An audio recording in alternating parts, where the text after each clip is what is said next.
record this. Okay, excellent. Welcome everyone to today's Autism Training and Technical Assistance Project webinar. I will get started by sharing my screen.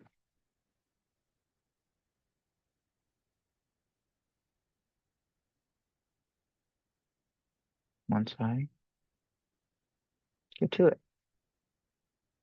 There we go. Okay. Oh, why did it do that? Okay, whatever. So welcome to the Autism Training and Technical Assistance Project. Today we'll be discussing developing vocational skills in school that lead to positive outcomes. For reference, I am Dalton Byers. We can get to progressing the slides. There we go.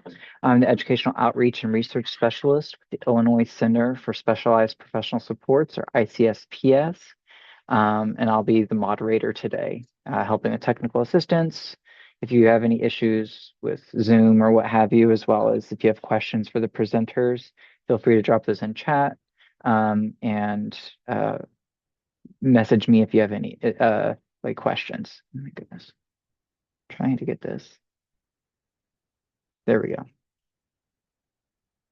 Okay.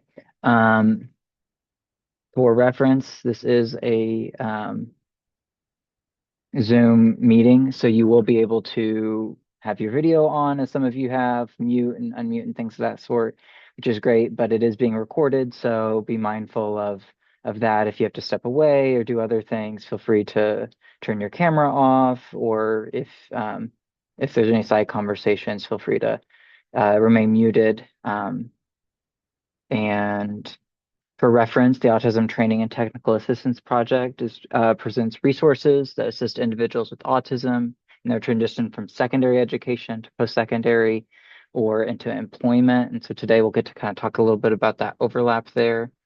And for us at the Illinois Center for Specialized Professional Support, we've been existing since 1977 in the College of Education here at Illinois State University. Providing support through trainings, of comprehensive application of research-based practices, encouraging professionals to educate equitably and offer expertise in creating excellent learning environments through professional development events like today. So I don't want to spend too much longer doing some of these intros, but here we want to thank the Illinois State Board of Education and ATTA for hosting this event. I'm going to start a couple polls, give us an idea of where you're at in the state and who you are representing. So, one second as I get those started. Okay, there you go. So let's give us all a minute or so to respond to the poll to give us an idea and the presenters an idea of where everybody's at.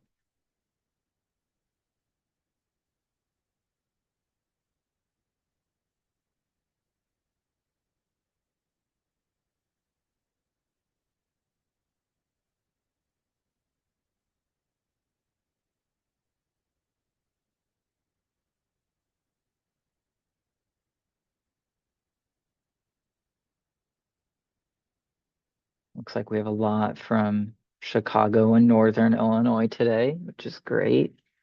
I hope the snow has not been too tough for you all in the wake of that storm. And a lot of people from secondary, post-secondary. We've even got some students and family members and an employer, so it's exciting. I will uh, end and share those results so everyone kind of see yourselves and see where everyone else is at here. So excellent. Um, let's do this. Here are some of the stakeholders kind of in that second part of the poll. I'm excited to see how Emily Cole, a transition specialist, and Heather Plattner um, get to share their knowledge and experience with us. So I'm going to stop sharing so that they can jump on in. Hi, I'm Emily Call. And I'm Heather Plattner. And I'm going to go ahead and share our PowerPoint. Emily, we didn't talk about you and I should like say what we do. Yes.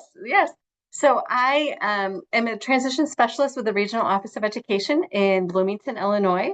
I partner with the work program at at with four different counties: Livingston, Logan, McLean, and DeWitt counties. I help manage the PECT program, which used to be called STEP in those four counties, and I've been doing this for about 9 years. So really, the goal of the program is to give students work opportunities while they're in school to lead to better outcomes. And I am a vocational coordinator, so work program teacher at a high school, at Normal Community High School in Normal, Illinois, which is part of Unit 5. And I have been a work program coordinator. This is for students with special needs. It's our work program specifically for that in the district. And I have been doing that job for 12 years. So a lot of the information that we have to share is just background knowledge of what we have gained as we have done our jobs. Yes. All right. And if you have questions as we go along, please feel free to put them in the chat and Dalton will help us out with managing the chat. All right. So the goal of the program is to give students the opportunity to learn basic job skills. And that's done through a variety of ways. One of the ways, there's two components really of the work program. I think both components are very essential. Mm-hmm. There's the component where they learn in a classroom setting, all the different components of work and employment, keeping a job, soft skills, all of those types of things. And then there's the component where they are given the opportunity to gain work skills in a hands-on work setting, right? Whether that be in a paid or unpaid job setting. So in that class, you teach one of the vocations classes. I do. I teach a vocations class, and I tell parents that the vocations class is almost the paperwork part of getting a job.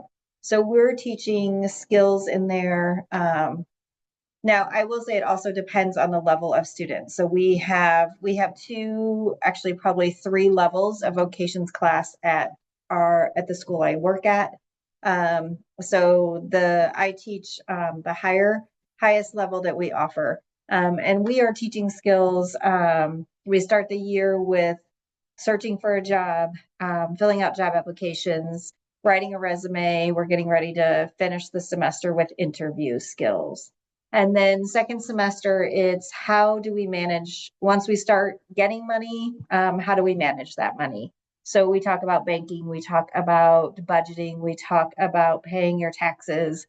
And then we try to get into some loan information and buying a car and that type of information. And those things happen at the very tail end of the year. And so we don't always get there because we do often interrupt lessons with things that are happening in a work environment that maybe a student has experienced. And so part of my job is going to job sites where my students are working. And so it might be that we have a mini unit on the difference between calling off and requesting time off of work, because those are two very different things to do. And so we have frequent mini lessons on the difference between calling off and taking off time ahead of time, and which is appropriate for when you're sick versus when you have a family reunion or something to that effect, or a doctor's appointment. But so that's kind of the class portion that we teach, right? And then we do pull into that their experiences at the work sites. So we do offer all of our students a work site. Paid students often come with a job. We do have some employers that we have relationships with, and we work hard to help students who are ready for it get into paid jobs as we can. But we also offer a variety of unpaid work sites. Some are in our district, so we work at elementary schools. We have a lot of custodians in our district that we work with. We work with a lot of the kitchens, the junior high and high school and elementary kitchens, doing various jobs in those spaces. We also have an 18 to 22 program in our district, and it is in its own separate building, which I know is a very unique situation. It's a retired elementary school, and now it's the 18 to 22 program, but it also houses our district's production and some other things. And so some of our students stay in, that is probably our most contained environment for work, is going to Eugene Field. That's the name of our school. That is our 18 to 22 program. And then we have students who are working as volunteers in unpaid positions in the community as well. Walgreens is an amazing partner. Hy-Vee has been an amazing partner. And we have a lot of assisted living locations that are also wonderful partners of ours, and several churches that allow us to come in and do some custodial tasks, mostly in those environments. So based on the class and based on talking to employers, what have you found that employers are telling you that they really want students to learn in this class in order to be successful? Like, is it a specific skill, or is it more those soft skills that they're really wanting? Right. And that is an excellent question. And this is something that is very important to really explain to families, because we have some families that really want us to teach hard skills, right? Those skills that are very job specific. So if they want their student to work in a veterinarian office, and they want us to teach them some very specific hard skills around that. But that's not what we teach. We don't teach hard skills. We teach those soft skills. And the more I spend time with employers, the more I hear that. Though our employers want us teaching those soft skills, they want us teaching as best as we can. This one is the hardest one to teach, I think, work ethic. They want us teaching as much communication skill as we possibly can. They want us teaching the showing up and doing your job, and showing initiative also. I just had a meeting with an employer this week who is in the middle of trying to hire a bunch of employees, and he said, this pile of papers are people I'm going to interview, and he said the hardest part is I can't tell on here what their work ethic is like. And so I know they really are looking at those soft skills. So those are the skills that we are focusing on as teachers. So that's our goal, is those soft skills. Right, because essentially if someone is trainable and teachable at a job, you can teach them many of those specific skills, but it's hard to teach some of those soft skills. It is very hard. Especially when they're getting paid, right? So that's why we wanted to help develop that. We did also question in chat. So yes. sorry. Do you use That's good. specific curriculum like next up in your class or classes? We use a hodgepodge. Is that an okay word to use? We get curriculum from all over the place. Sometimes we'll use things we find on Teacher Pay Teacher. Sometimes we use just a wide variety, and DRS has actually helped us purchase several curriculums. We also there are several excellent curriculums on internet. Oh, and I'm trying to remember the finance one that's really, really good that we use a lot of. We do have to do some adaptations with it. Is it My Next Gen? Yes, that does. My Next Gen Personal Finance. Sorry, I just read an email from them this morning and then I totally forgot it. But My Next Gen Personal Finance is a great resource, especially for teaching things like taxes. And they do have some employability skills involved in their curriculum also. So we pull a lot of different things, and because our students can take our vocations class 2 years, so we offer it to juniors and seniors. At our school, we require that they maintain being in a vocations class while they're in work program, because it's easier to track them down and talk to them when you need to do that. There's another high school in our district and they don't require that. So those students only take it 1 year. So we rotate our curriculum. We don't, I mean, it's the same topic, but we try to use different material each year also.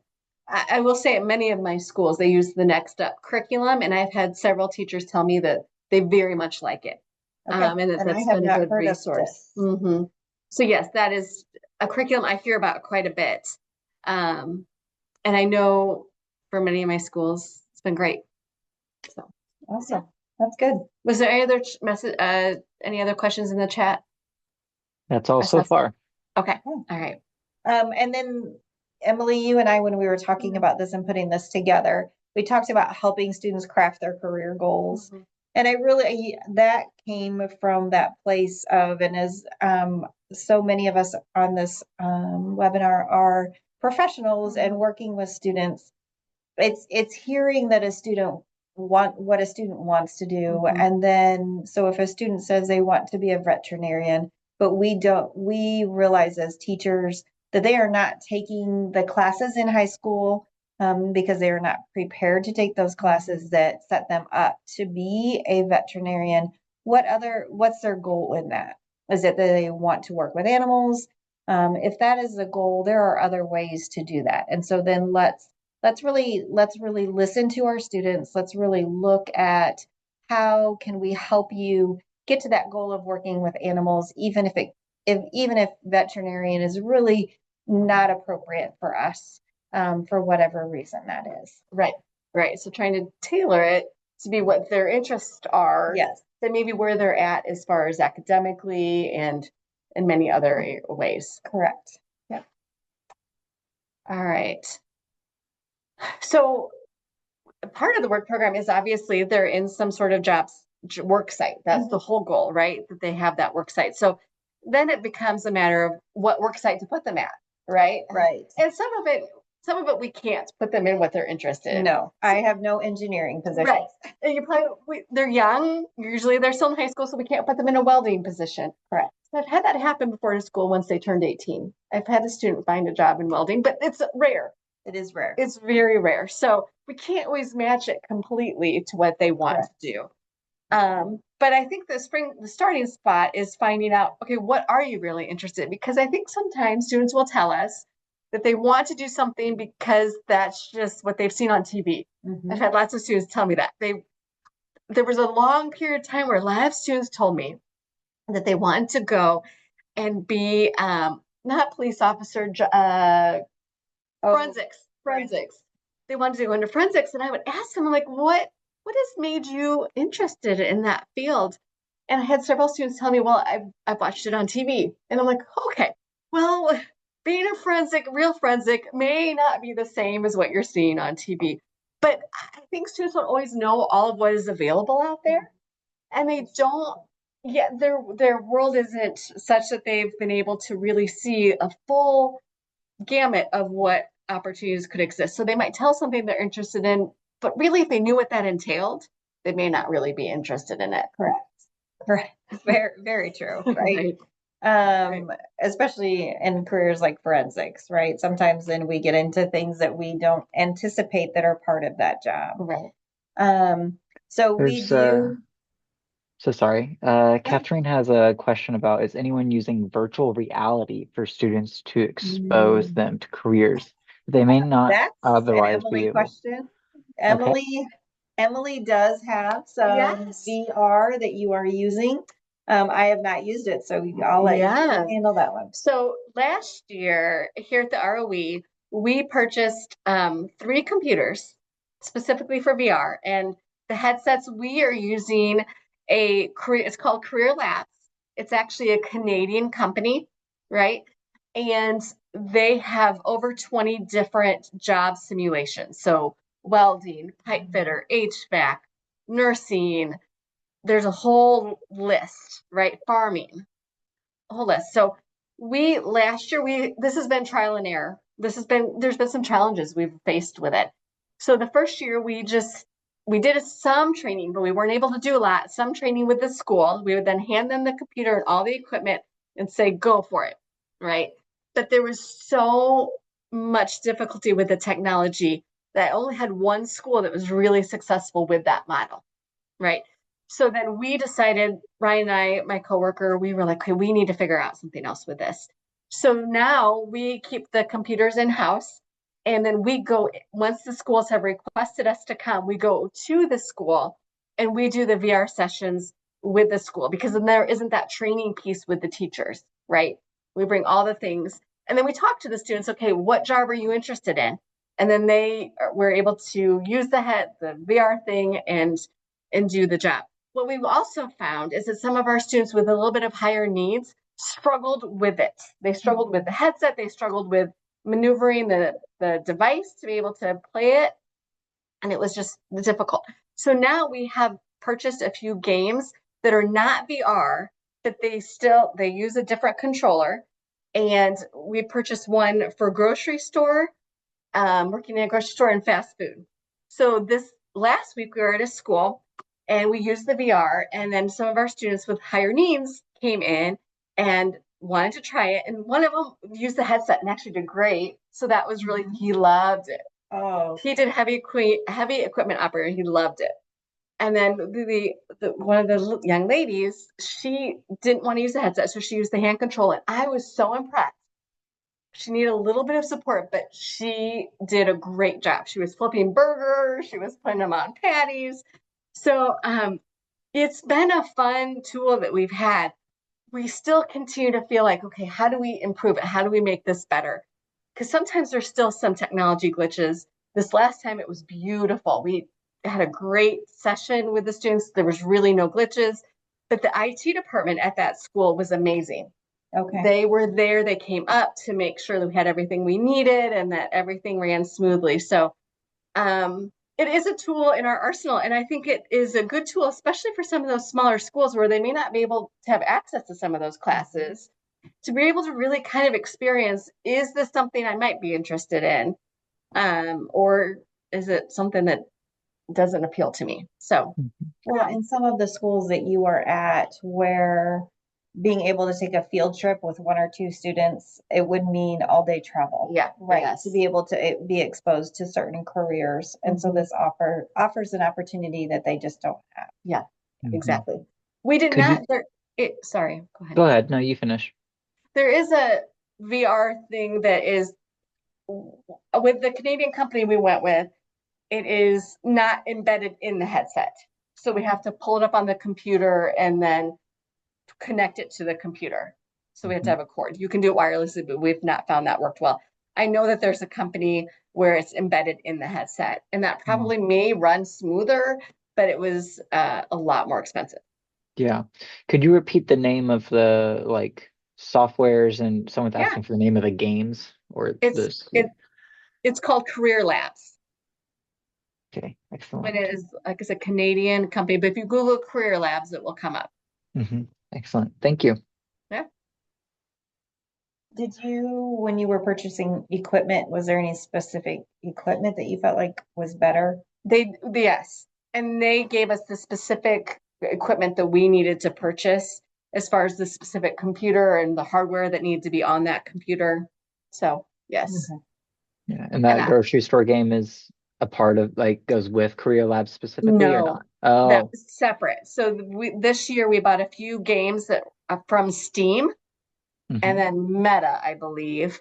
I know Steam was if I believe Steam might even be through Meta, but anyway, those were not through Career Labs, the games that just use the controller. Mhm. So yeah. Excellent. Very active chat, do asking lots of questions. Thank you everyone for being engaged. Yeah, no, it's great. We love questions. And that I'm thankful that you have all that information because that is not something that I have used yet. So yeah, wonderful. So finding a meaningful work experience. And we do use a lot of custodial placements. Because we spend a lot of time talking with the students about the fact that you're learning soft skills. You're learning skills that will transfer to a paid job. Whether that is custodial or not. It doesn't mean that you're going to be in this type of job forever. It's right now, this is what we can do with your school day. It's what we can do just to help you get started. So we do spend a lot of time on jobs past high school. So, I mean, everyone in this has, webinar probably has had jobs that we are no longer at, right? I have scooped ice cream and slapped cream cheese on bagels and done a whole lot of other types of jobs over my lifetime. And those are jobs I'm not doing anymore. And helping students understand that sometimes is one of the biggest hurdles, right? The first job you have is not the last job you have. And so we're each time gaining a little more exposure and experience. So we do also in our curriculum do a career assessment and needs inventories with our students. We do this every year. And I realize this is part of an IEP, but we do ours separately and we share with the case manager for the IEP. And then they have to do a career project also. They have to do some research. We have found the Career One Stop, and My Next Move are two websites that are through the the federal government, right? Yes. So they're not going to go anywhere. Hopefully. I know I say that, but maybe they will. But they are actually a good basis. Emily, did you want to try to pull that up? I'm going to stop sharing this. I'm going to see, hopefully this will work. I'm going to see if I can share. I don't know. I was hoping that it would just let you share the. Okay. I don't know if this is what I'm looking for. Nope. Nope. Back to there. Sorry. I was going to bring up My Next Move. Give me one moment, please. Try going down to your. Yeah. Nope. I'm sorry, you guys. Oh, nope, sorry. Okay. That's okay. We got time. Okay. It should. I was so hoping click it on was that just and then go to Zoom maybe. okay. Now share. There. Oh, there we go. Sorry. Thank you. All right. So you guys, this is, yes, the website, My Next Move. Lots of different things you can do on here. There are a lot of different things you can do on here. There is an inference. The purple is an interest inventory that you can take, the student can take on their own. Sometimes it is, depending on the level of ability of your student, it might be better to sit with them. We have walked through one of these with the students before and then had them work on it independently. It depends on the level of your student, how you would want to use that, obviously. And it's really simple. That's like you could, if you want to click get started, okay. just so we can see. The rating scale is pretty simple. Either, yeah, I would really like this, or I think this sounds absolutely horrible. And it'll go through some questions, like one question might be hanging kitchen cabinets. How would you feel about doing that job? And another would be mechanical related, like fixing things. There's the first one. Obviously, I used this recently, right? I would say strongly dislike. And I would say that might not be so bad. Right. So it's a great tool. It's not as complete as some other tools that you can find, but it is a good starting point, is probably how I would word that. And then you can do some research on careers in general. So if a student says, and Emily and I were talking about this, because Emily does meet with students on a regular basis. So if a student says, I want to be a YouTuber, yes, then you can search that. We did not find that to come up the other day. What did we? Yes. Influence. Was it? Let's just marketing influencer, I believe, would be what came up. Let's see. I just put an influencer. And I think it was. It didn't come up today. Nothing came up on it. Apparently, this needs to be updated because yes, it does. We know this. I've had lots of students tell me that. But if you, I think it was I think it came up with marketing. I think it did too. Yes. So we put in something that came up marketing. So then let's put in electrician for me. Okay.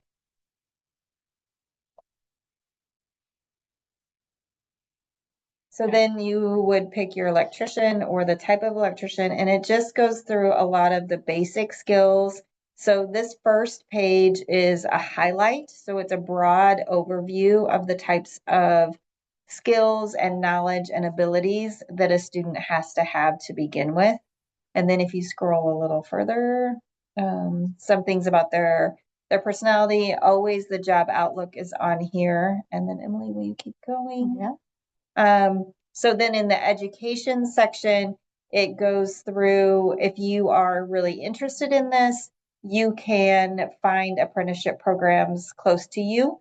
And that will help you find that. And then if you click down here where it says see more, this is a more detailed list on all of those items. So it really breaks down the tasks and gives you more. So on this page, there's 21 tasks listed. Technology skills, it broadens out that information a little bit more. And so this is a really good tool to be able to use with students as you can sit with them one-on-one. And I know finding one-on-one time is not always easy, which is why we make it a project where they have to use this information and really analyze, is this really a good fit for me? And it's okay if it's not. I want them to say, you know what? I think I had one this year. He said to me, no, Miss Plattner, he had done engineering and he said, this is not a good fit. This is way more school than I thought. And he said, that's okay. I said, so what are we, how are we going to reframe that? What are we going to look at instead? And we had some really good conversations around that. Unfortunately, that doesn't always happen, and it takes several years to sometimes retrain our thinking on careers. Is there more over there? So overall, I think that these two websites they're very similar, but they offer a lot of great information. Yeah. So I'm going to go back to the slideshow. Yes, I'm going to stop sharing. Nope, you can just go ahead and click on slideshow. You guys can see this? And I Yep. had, yep, okay. Perfect. Yep. So then you had looked at, I think, the Yes. other two, correct? So those are just, I was given some information about just different assessments that are out there that are recommended. And this picture interest career survey, that is one you have to pay for. And it is geared more towards, I believe it's very picture based. So if you have someone, a student that needs things that are a little bit more picture based, the picture interest career survey would be one to use. I did use it when I was at in the past, and it was a good tool. And then the Illinois Career Info System, I don't know a lot about that one, but it is an option out there as a good assessment. At least it was listed as one that could be a positive assessment for students to fill out. So there's a lot more out there. This is just a quick snapshot of some of the assessments and some of the interest surveys that students could do. Again, the nice thing about Career One Stop and My Next Move is they're free. Right. So, and I do think that they're good tools, right? They are, and they're connected to the job to employment, like all the employment numbers that come out. So they're looking at that job outlook really looks long term. How long is this job expected to still be around? Right.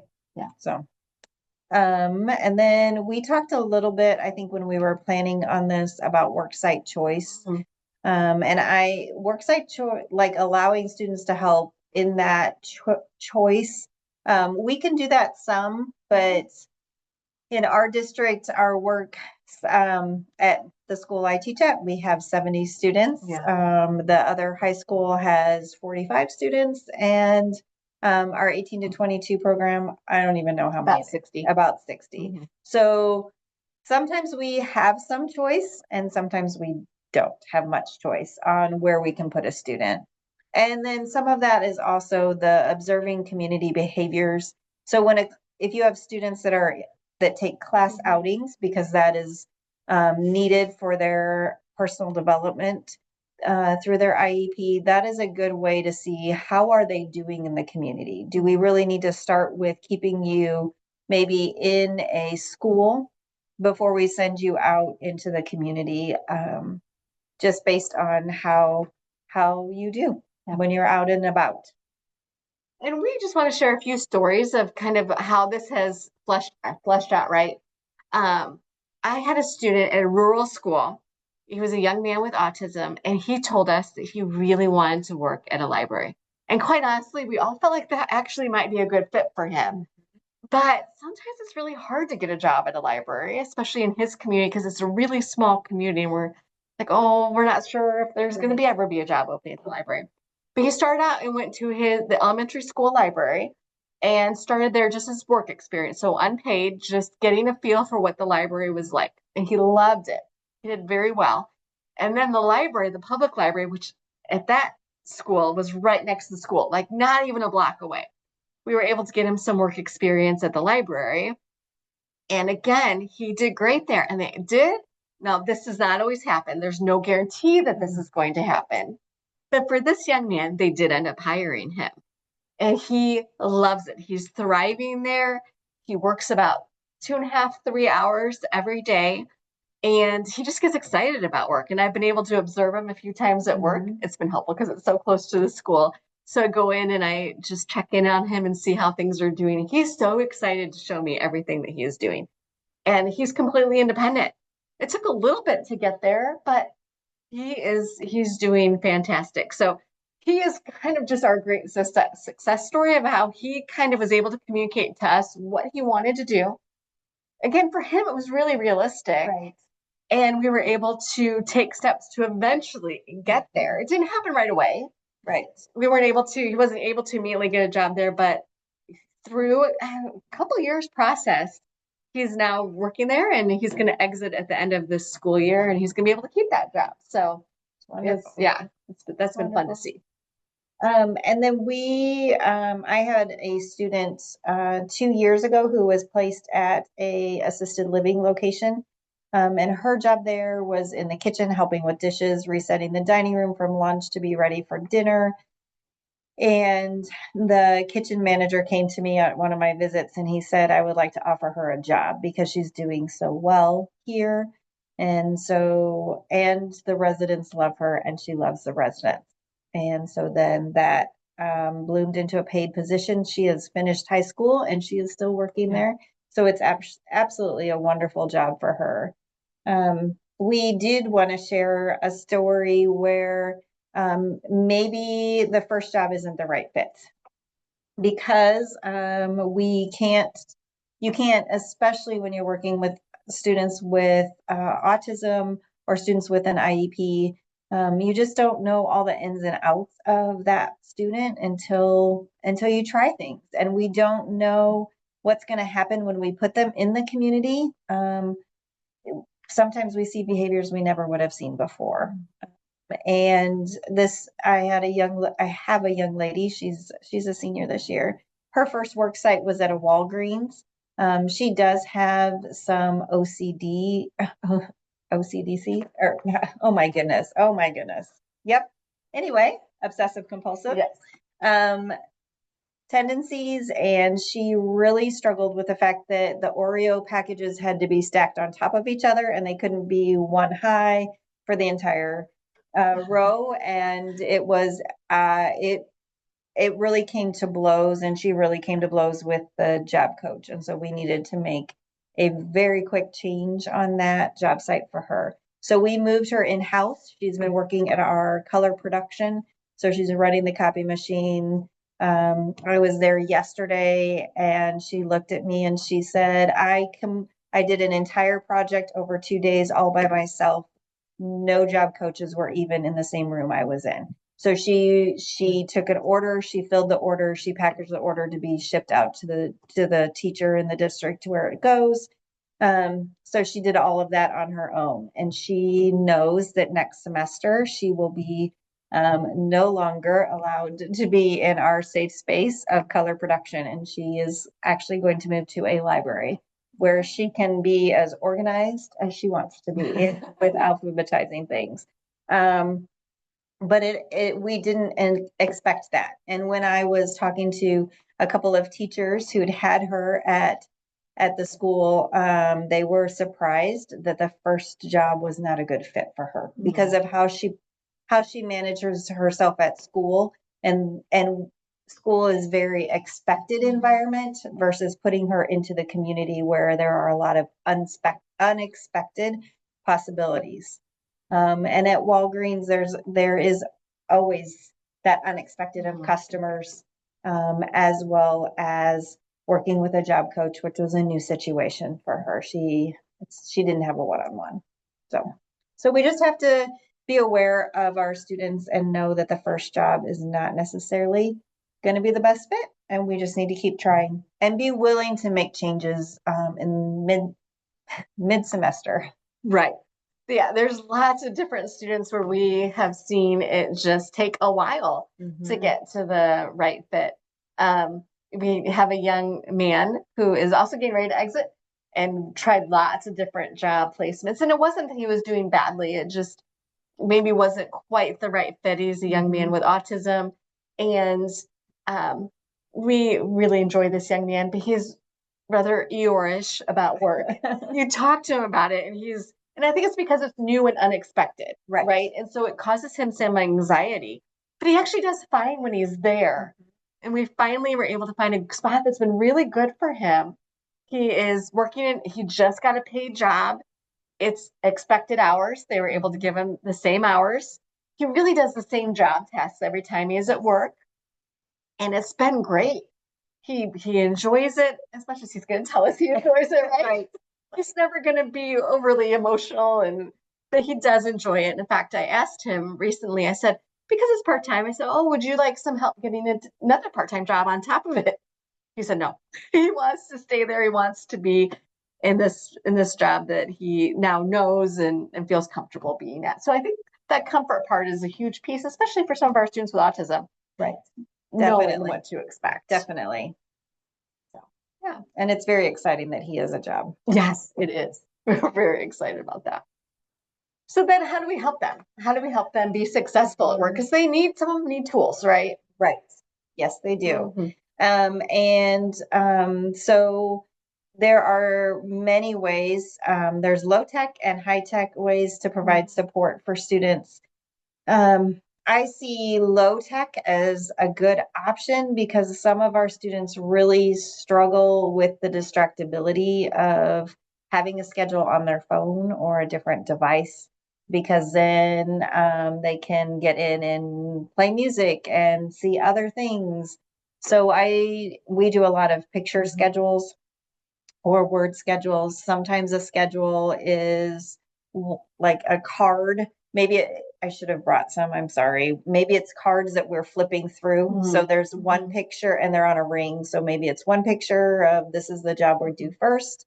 And then I flip it and number 2, and it's the next step or the next task that I go do.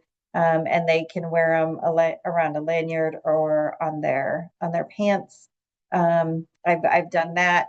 Sometimes those are picture cards. Sometimes it's a picture with words. Sometimes they're stock photos. Sometimes it's going to work and actually taking a picture of what they're doing. So in the kitchens that we have taken pictures of when they tray cookies, what a tray of cookies actually looks like. And sometimes that will be sitting next to them so that they can help with the number of cookies and the placement on a tray.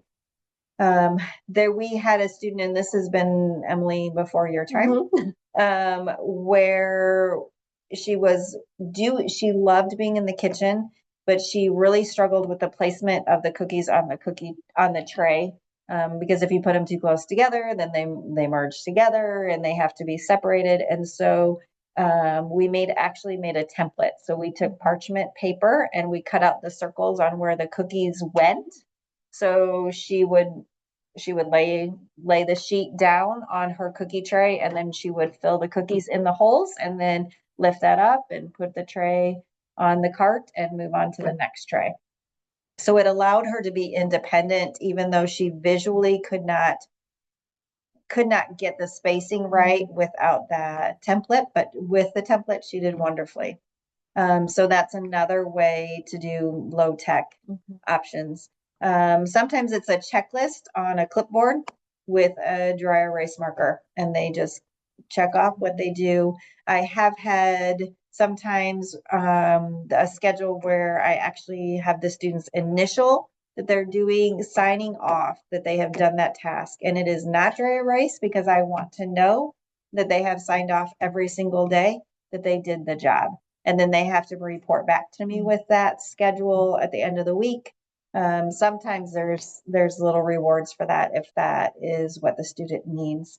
Other times it's just you did a great job.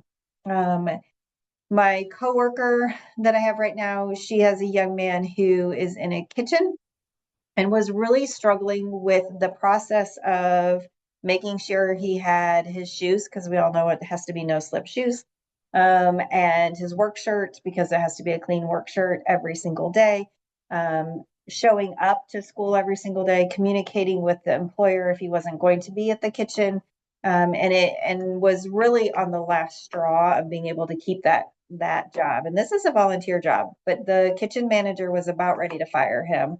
And so they set up, there's a morning check-in. So my coworker was out today, so he came to me and he checked in, and I signed a sheet that he had come and checked in. And I said to him, I said, you have done amazing. You have done this 10 days in a row, that you have come every morning before school to check in with me or Miss Tamburini. You have your stuff. You're doing all the things right. I said, does this just help you know where you're supposed to be and to anticipate the day? And he said, yes, I really like this. This is making a big difference for me, which was the most this young man has ever spoken to me. So sometimes it's just a morning check-in, and then he checks in with the kitchen manager when he gets there, and he checks out with her when he's done, so that he knows what is expected. And just it helps with that social piece too, of who do I talk to when I get there? How do I find out what my job is for the day? It gives them that one direct line of communication. It's been wonderful. And then you had some high-tech options. And I don't know much about these. I just was, again, I looked back at some conferences I've been at where they've talked about some of these high-tech options.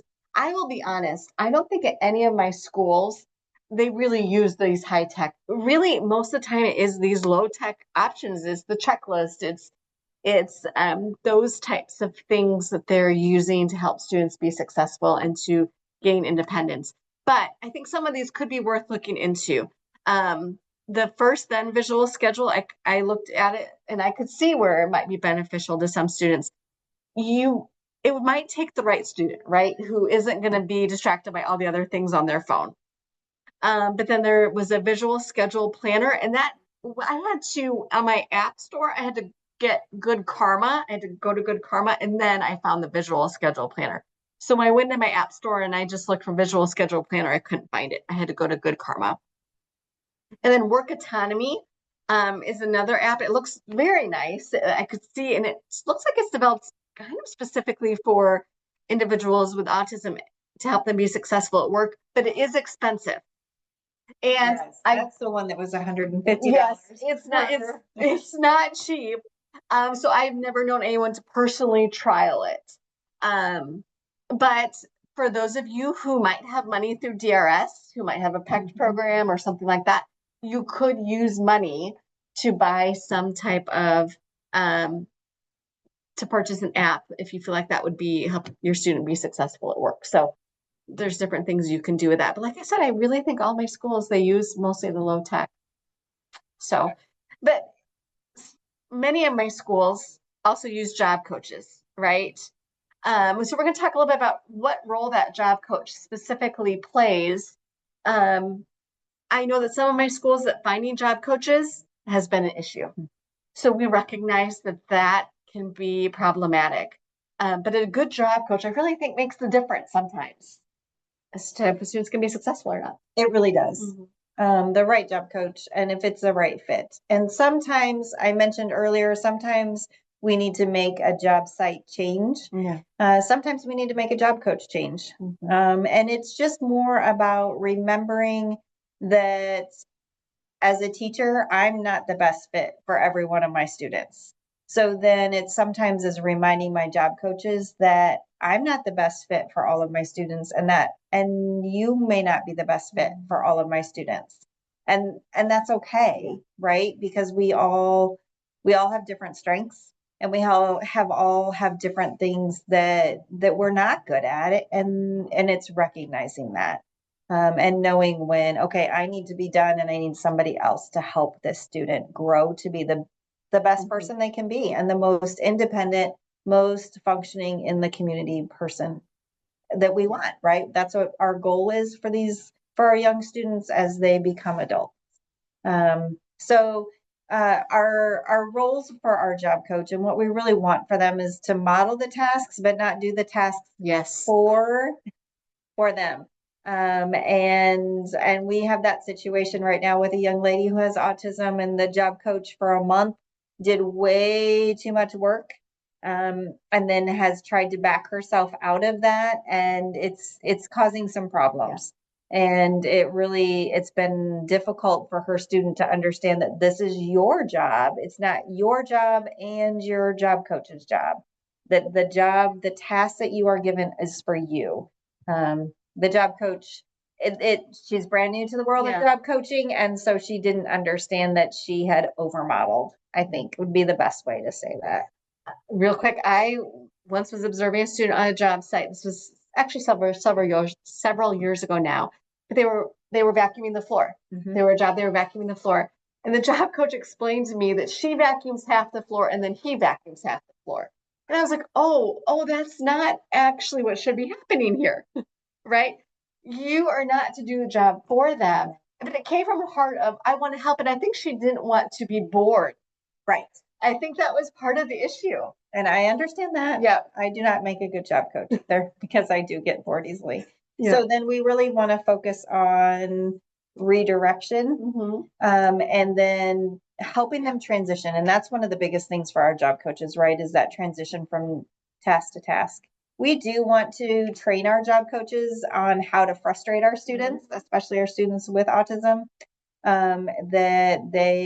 We know that the more situations we can put them in that are more as close to real life, and help them work through how to manage difficult situations at work, the better we are. Checking for accuracy. The biggest thing that I think I struggle with, is helping my job coaches understand that I need to use as few words as possible and be the most direct. And I have some that really struggle because they're like, that doesn't sound nice. Well, the tone is what matters here, right? But it's okay, and to have one consistent word phrase. And I job coached yesterday, and I said to the young man, because I needed him to keep his eyes on his job, eyes on the prize, right? So let's keep our eyes on what we're doing, not all over the place, not watching other students as they're walking down the hallway. But then the biggest thing is to help our job coaches understand as we fade them, that is their job. Their job is to work themselves out of a job. That we want our job coaches to become bored, but we also, their responsibility is, the biggest thing is to share with us, because the teachers and the agencies cannot be at work every single day with their students. And so we really rely on those job coaches. Emily, we need to get to your we do. Too. So the DRS. So yes. The work program partners with DRS, as I've mentioned.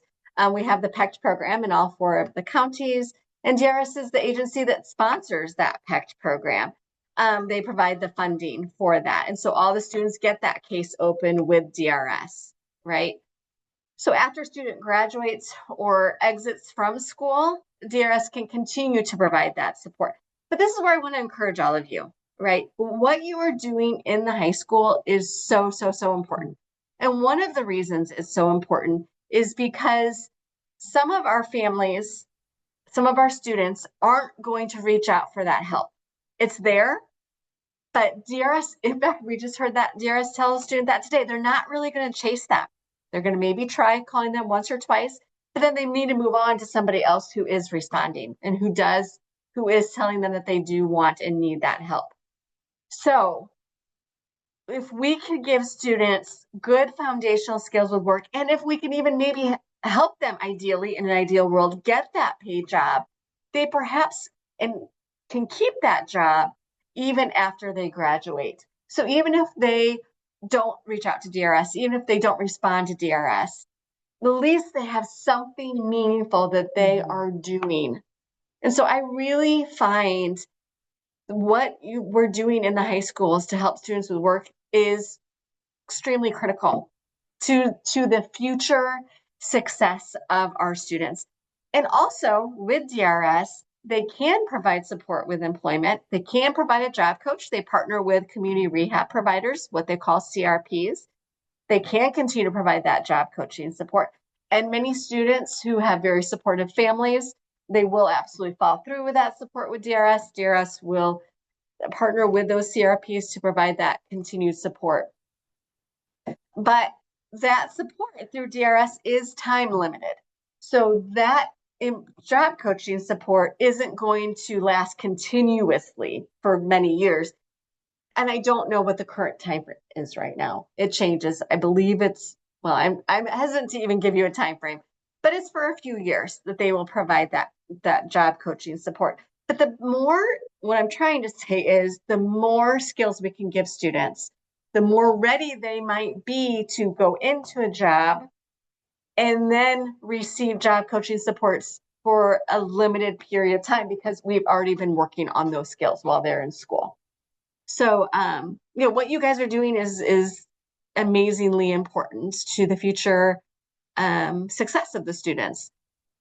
So, as I have mentioned, they can partner with CRPs to continue to provide that support with either job coaching or just help with getting a job, right? That interviewing, that applying.